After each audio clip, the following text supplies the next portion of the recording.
जोगे छिनार भूल जाई है तू यार के, जोगे छिनार भूल जाई है तू यार के। कदर न कैनी तू हमरा के प्यार के, कदर न कैनी तू हमरा के प्यार के। अब टंगरी पसर के सुतई बहु भतार के रे, टंगरी पसर के सुतई बहु भतार के। अरे जोगे छिनार भूल जाई है तू यार के, जोगे छिनार भूल जाई है तू यार के। कदर न कैनी तू हमरा के प्यार के, कदर न कैनी तू हमरा के प्यार के। अब टंगरी पसर के सुतई बहु भतार के रे, टंगरी पसर के सुतई बहु भतार के। सुतई बहु भतार के रे, सुतई बहु भतार के रे, टंगरी पसर के सुतई बहु भतार के।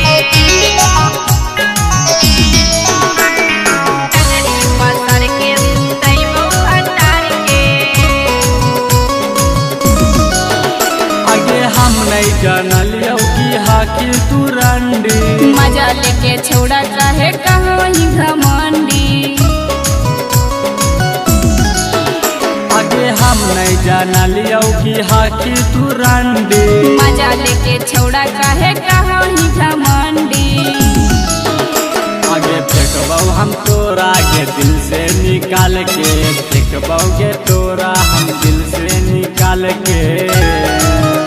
अब टंगरी पसर के सुतई बहु भतार के रे, टंगरी पसर के सुतई बहु भतार के। सुतई बहु भतार के रे, सुतई बहु भतार के रे, टंगरी पसर के सुतई बहु भतार के। टंगरी पसर के सुतई बहु भतार के। आगे जो छौरी जो अपन कर ले गुजारा, नजर न अइबौ रे छौड़ा दोबारा, छौड़ा दोबारा। आगे जो छौरी जो अपन कर ले गुजारा। नजर न अइबौ रे छौड़ा दोबारा।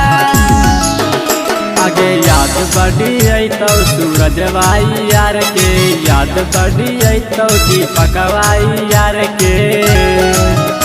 अब टंगरी पसर के सुतई बहु भतार के रे, टंगरी पसर के सुतई बहु भतार के।